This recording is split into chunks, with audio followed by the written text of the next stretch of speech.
நம்முடைய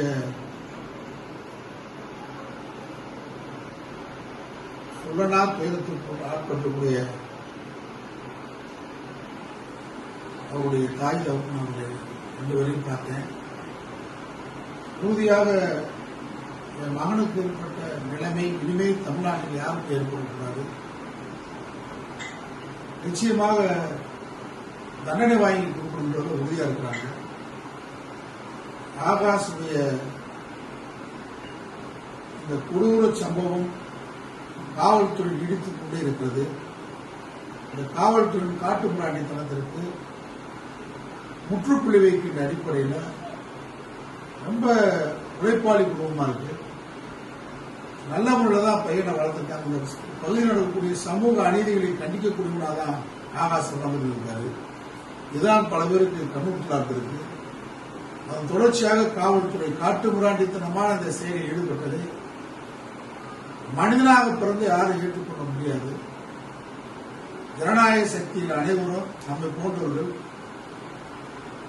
தாய் தகப்பன் ரெண்டு பேருக்கும் உறுதுணையாக இருந்து இந்த நியாயத்தை கிடைக்கும் வகையில் குற்றவாளிகள் தண்டிக்கப்படும் வகையில் நம்முடைய போராட்டம் சட்ட போராட்டமும் மக்களை தேர்ந்தெடுத்த போராட்டத்தையும் வீரியமா நடத்தும்ன்றதை இன்னைக்கு அவங்க தாய் ரெண்டு பேருக்கும் உறுதிமொழியா வழங்கி உங்களுக்கு பின்னால் போராடக்கூடிய பேர் உழைக்குவதற்கும் பாட்டாளிகளுக்கும் எங்களை போன்ற பெரியாரிய அம்பேத்கரிய இடதுசாரி சிந்தனை நிற்கிறான். உங்கள் மகன் மரணத்தின் மூலமாக இதுவே காவல்துறை செய்கின்ற காட்டுமிராண்டித்தனத்தின் கடைசி செயலாக தமிழகத்தில் இருப்பதற்கு சரியான பாடம் போட்டு மட்டும் இந்த நேரத்தில் நான் உறுதியாக சொல்றேன். உங்களுடைய இந்த வைராக்கியமான பணம் காசு பொருள் எது என்பது தேவையில்லை. என் மகனுடைய மரணத்துக்கு நியாயம் கிடைக்கின்ற அந்த வைராக்கியமான போராட்டம் கொண்டு நியாயம்.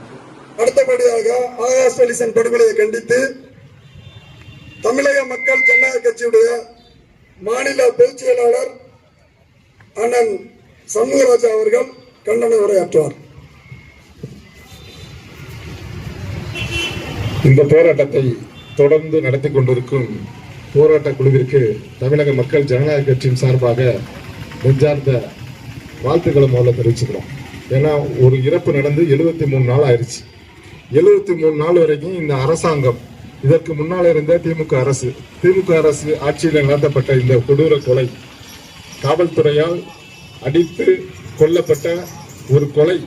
இந்த கொலைக்கு எஃப்ஐஆர் பதிவு பண்ணி அதற்கு காரணமாக இருந்த அந்த 16 காவலர்களை 16 அதிகாரிகளை இன்று வரை நீங்க நீதிமன்றத்திலையும் சொல்லி எஃப்ஐஆர் போட சொல்லி கைது பண்ண சொல்லியிருக்காங்க.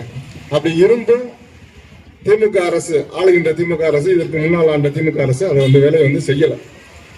அந்த வேலையை செய்யலைன்னா இது என்ன நோக்கத்துக்காக செய்யலன்னு கேட்டீங்கன்னா, இது சாதியினுடைய உச்சகட்ட சாதியினுடைய உச்சகட்ட அதிகார வரம்பு இருக்குதுல. நீங்க நல்லா சிந்திக்கணும். தோழர் சொன்ன மாதிரி இது தென்பகுதியில தான் இந்த ஆணவ படுகொலைகள், இந்த அதிகார படுகொலைகள் எல்லாமே தென்பகுதியில தான் நடந்துகிட்டு இருக்கு. இதை கேட்கறதுக்கு நம்ம சமூகங்கள்ல அமைப்புகள் இருக்கு, கட்சிகள் இருக்கு, எல்லாமே இருக்காங்க.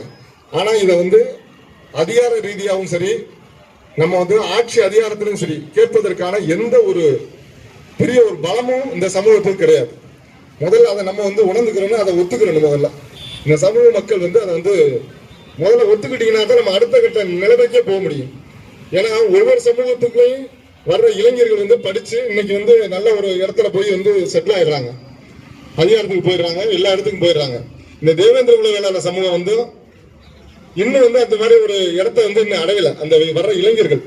அப்ப இருக்கிற தலைவர்களும் சரி, அந்த பகுதிகளில் வாழ்கின்ற தலைவர்கள் என்று சொல்லிக்கிற தலைவர்களும் சரி, அந்த பகுதியில் வாழ்கின்ற இளைஞர்களை முதல்ல அதிகார பயிருக்கு கொண்டுட்டு போகணும், கல்வி ஊத்தணும். இதெல்லாம் தாண்டி நமக்கு இருக்கு இந்த 73 நாள் வரை நம்ம போராடுறோம். இதே வேற சமூகமா இருந்தா 73 நாள் போராடுவாங்க. கொஞ்சம் சிந்திச்சு பாருங்க. நீ உங்க மனசாட்சிக்கு எல்லாருக்குமே தெரியும். வேற சமூகமா இருந்தா ஒரு படுகொலை நிகழ்த்தப்பட்டு 16 பேரை இது வரைக்கும் அரெஸ்ட் பண்ணல, ஒரு கொலை குற்றவாளிகள் நம்மள மாதிரி ஒரு சாதாரண ஒரு சின்ன ஒரு தவறு பண்ணிட்டா அந்த காவல்துறை நம்ம விட்டுருமா? சின்ன தவறு பண்ணிட்டாலும் உடனே வீட்டுக்கு தேடி உடனே எஃப்ஐஆர் போட்டு உடனே ரிமைண்ட் பண்ணுவாங்க. ஒரு கொலை நடத்தப்பட்டிருக்கு, அந்த கொலைக்கான காரணம் 16 அதிகாரிகள் தான் என்று நல்லா வெட்ட வெளிச்சமா தெரியுது. இதை தாண்டி வந்து நம்மளால வந்து இதுவரை ஒண்ணுமே செய்ய முடியல. ஆனா போராட்டம்ன்ற ஒரு ஒண்ணை மட்டும் தான் நம்ம கையில வச்சிருக்கோம். இதை தாண்டி அதிகாரத்தை வந்து நம்ம பயன்படுத்தி அவங்களை அரெஸ்ட் பண்றது அப்படின்னு சொல்ற அளவுக்கு நமக்கு யாருமே இன்னும் வந்து அந்த ஒரு அதிகார பகிர்வு இல்லை. இல்லைன்னா வந்து எந்த வழியிலாவது நேரம் வந்து அந்த 16 அரெஸ்ட் பண்ணி வச்சிருப்பாங்கல்ல. தேவேந்திர சமூகம் இல்லாம இது வேற சமூகமா இருந்தா கண்டிப்பா நடந்திருக்கும். அப்ப இந்த போராட்ட களம் வந்து இன்னும் நம்ம வந்து இதை தொடர்ந்துகிட்டே போக கூடாது. இது 23 நாள் வந்து இன்னும் 80 நாள் 100 நாள் போகாம இந்த போராட்டத்தை வந்து வீரியப்படுத்தணும். இந்த அரசுக்கு வந்து இப்ப ஏற்றுக்கின்ற தமிழக வெற்றி கழக அரசுக்கு முன்னால் நடந்த கொலைகளை பற்றியும் இந்த அதிகாரிகள் செய்த அட்டூழியத்தை பற்றியும் ஒரு குழு அமைக்கப்பட்டு புதியாக களம் கண்டுள்ள தமிழக வெற்றி கழகத்தினுடைய முதலமைச்சர் ஜோசப் விஜய் வந்து ஒரு அறிக்கையா நீங்க வந்து ரெடி பண்ணி இந்த மாதிரி 16 பேர் எஃப்ஐஆர் போட சொல்லணும்னு சொல்லி ஒரு குழு அமைச்சு நீங்க போய் வந்து முதலமைச்சரை பார்த்து வந்து ஒரு மனு கொடுங்க. ரெண்டாவது, அதற்கு இன்னும் வந்து இந்த வந்த அரசு வந்து அவங்க மேல வந்து விசாரணை கமிஷன் வைக்கல, அரசு பண்ணலைன்னு சொன்னா இந்த போராட்டத்தை தேவேந்திர வேளாளர் மக்கள் தமிழகம் எங்கும் பறந்து விரிந்து கிடக்கிறாங்க. நீங்க ஒரு பகுதி மட்டும் கிடையாது, தென் மாவட்டம் மட்டும் கிடையாது, கிட்டத்தட்ட இருக்கிற 38 மாவட்டத்திலையும் அடர்த்தியா வாழக்கூடிய மாவட்டங்கள்லாம் நிறைய இருக்கு. கிட்டத்தட்ட 25-30 மாவட்டங்கள்ல அடர்த்தியா வாழக்கூடிய தேவேந்திர வளர்த்தியா வாழக்கூடிய மாவட்டங்கள் நிறைய இருக்கு. நமக்காக போராடக்கூடிய அண்ணன் தமிழ் தேசம் கட்சியினுடைய அண்ணன் செல்லகுமார் மாதிரி ஒரு ஆதரவு அளிக்கக்கூடிய நட்பு சக்திகள் நிறைய வந்து நமக்கான ஆதரவுகளை வந்து இந்த போராட்ட காலத்துல வந்து தெரிவிச்சுட்டு போயிருப்பாங்க. நிறைய தெரிவிச்சுட்டு இருக்காங்க. இப்ப அந்த மாதிரி நட்பு சக்திகளை ஒன்றிணைத்து இந்த போராட்டத்தை வீரியப்படுத்தணும். நமக்கு முறையா நம்ம வந்து என்ன செய்யறோம் வந்து ஐடியால உட்கார்ந்து போராடி ஒரு தீர்வு கிடைக்கும் பார்த்தா இல்ல, நீங்க மக்களுக்கு இறஞ்சு இல்லாம ஒரு போராட்டம் பண்ணுங்கன்னு சொன்னாங்க. அதையும் நம்ம சரின்னு சொல்லிட்டு 73 நாளா ஒரு இடத்துல வந்து டென்ட் போட்டு உட்கார்ந்து டெய்லி நம்ம வந்து அரசுக்கு வந்து அரெஸ்ட் பண்ணுங்க, அவங்களை வந்து எஃப்ஐஆர் வந்து சேருங்க அப்படின்னு சொல்லிட்டு ஒவ்வொரு தலைவர்களா கூப்பிட்டு கண்டன பதிவு பண்ணிட்டே தான் இருக்கோம். இது கண்டன பதிவு பண்ணி இந்த போராட்டம் வந்து நீத்திடக்கூடாது. உடனடியாக அதுக்கான வேலையை செஞ்சு நீங்க சரியா செய்யல, நீங்க அரெஸ்ட் பண்ணல அப்படின்னு சொன்னா ஒரே நேரத்தில் 38 மாவட்டத்திலையும் ஆயிரக்கணக்கான பேர்களை கூப்பிட்டு ஒரு மாவட்டத்தினுடைய தலைநகர்ல ஒரு மிகப்பெரிய ஒரு ஆர்ப்பாட்டத்தை செய்யணும். 38 மாவட்டத்திலையுமே வந்து நம்ம தேவேந்திர சமூகங்களையும் சேர்த்து, நமக்கு நட்பு சக்தியா இருக்கிற சமூகங்களையும் சேர்த்து, நமக்கு நண்பர்களா இருக்கக்கூடியவர்களையும் சேர்த்து, நமக்கு ஆதரவு அளிக்கக்கூடியவர்களையும் சேர்த்து எல்லாரையும் அந்த மாவட்டத்தில் அழைப்புகளை கொடுத்து ஒரே நேரத்தில் 38 மாவட்டத்திலையும் நீங்க வந்து என்ன செய்யணும், ஆயிரக்கணக்கான பல்லாயிரக்கணக்கான பேர்களை கூட்டி இந்த போராட்டத்துக்கு ஒரு தேதி குறிப்பிட்டு நீங்க வந்து இதை ரெடி பண்ணணும். அப்பதான் வந்து அந்த புதுசா வந்திருக்க அரசும் நம்மளை கவனிக்கும். அதற்கு முன்னால நீங்க ஒரு கோரிக்கை மனு கொடுக்கணும். இதுக்கு சம்பந்தமா வந்து ரிப்பீட்டடா வந்து இப்ப புதுசா பதவியேற்றிருக்க அரசு தமிழக வெற்றி கழக அரசுக்கு வந்து இதை பற்றி எந்த நாலேஜ் இல்லாம இருந்திருக்கும், தெரியாம இருந்திருக்கும். ஏன்னா இதுக்கு முன்னால நடந்த இந்த படுகொலை வந்து திமுக அரசு இருக்கும்போது நடத்தப்பட்ட மிகப்பெரிய வந்து ஒரு ஜாதி வெறி படுகொலை. இந்த ஜாதி வெறி படுகொலைக்கு இப்ப வந்திருக்க அரசுக்கு நம்ம வந்து முறையா வந்து ஒரு குழு அமைச்சு அதை வந்து தெரியப்படுத்தி அதுக்கு அவங்களும் நமக்கு சரியா வந்து ஒரு 10 நாளைக்குலயோ 15 நாளைக்குலயோ நீங்க கொடுக்கிற ஒரு நாட்களுக்குள் ஒரு சரியான ஒரு தீர்வு வரல அப்படின்னா மாவட்டம் தோறும் ஒரு பெரிய ஆயிரக்கணக்கான பேர்களை கூப்பிட்டு நீங்க மிகப்பெரிய இந்த போராட்டத்தை வீரியப்படுத்தினா மட்டும்தான் அந்த 16 பேர் மேல நடவடிக்கை எடுப்பாங்க. இல்லைன்னா நீங்க இங்க உட்காந்து 73 நாள்ல 365 நாள், ஏன்னா வருட கணக்கில் நடந்த போராட்டம்லாம் உங்களுக்கு தெரியும். விவசாய போராட்டம்லாம் கிட்டத்தட்ட வந்து வருஷ கணக்கில் நடந்திருக்கு. அதுக்கு தீர்வு கடைசியா வந்து எப்படி வந்துச்சுன்றது உங்களுக்கு தெரியும். அந்த மாதிரி நீங்க இன்னும் வந்து ஒரு உயிரை இழந்துட்டு இன்னும் வந்து இப்படியே உட்கார்ந்துட்டே இருக்கக்கூடாது. இந்த போராட்டத்தை வீரியப்படுத்தக்கூடிய வேலையை வந்து இந்த போராட்ட குழு செய்யணும். அதுக்கு என்னைக்கு தமிழக மக்கள் ஜனநாயக கட்சி உறுதுணையா இருக்கும், அண்ணன் KM ஷரீப் என்னைக்கு உறுதுணையா இருப்பாரு. இந்த மாதிரி படுகொலைக்கு நம்ம எங்க இருந்தாலும் தமிழ்நாட்டில் எங்க நடந்தாலும் கண்டன பதிவு தமிழக மக்கள் ஜனநாயக கட்சி செய்யும். எந்த மக்களுக்கு நடந்தாலும் தமிழக மக்கள் ஜனநாயக கட்சி உறுதியோடு இருக்கும் என்று சொல்லி வாய்ப்பளித்தமைக்கு நன்றி கூறி விடைபெறுகிறேன். ஆகாசின் படுகொலையை வன்மையாக கண்டிக்கின்றோம். கைது செய் ஆகாசை அடித்துக் கொன்ற காவல்துறை கொலையாளிகளை கொலை வழக்கில் கைது செய். விசாரணை என்று அழைத்து சென்று ஆகாசை அடித்துக் கொன்றார். திலீபனை கைது செய். குகனை கைது செய். சரத்குமாரை கைது செய். காளீஸ்வரனை கைது செய்.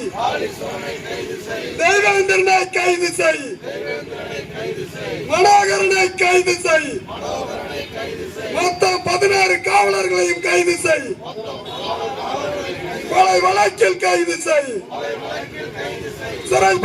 சிறைப்படுத்து ஆகாசின் படுகொலைக்கு காரணமான கைவர்களை, காவல்துறை ரவுடிகளை கொலை வழக்கில் சிறைப்படுத்து. நீதி வேண்டும், நீதி வேண்டும். ஆகாசின் படுகொலைக்கு நீதி வேண்டும், நீதி வேண்டும். நீதி வழங்கு, நீதி வழங்கு. ஆகாசின் படுகொலைக்கு நீதிமன்றமே நீதி வழங்கு.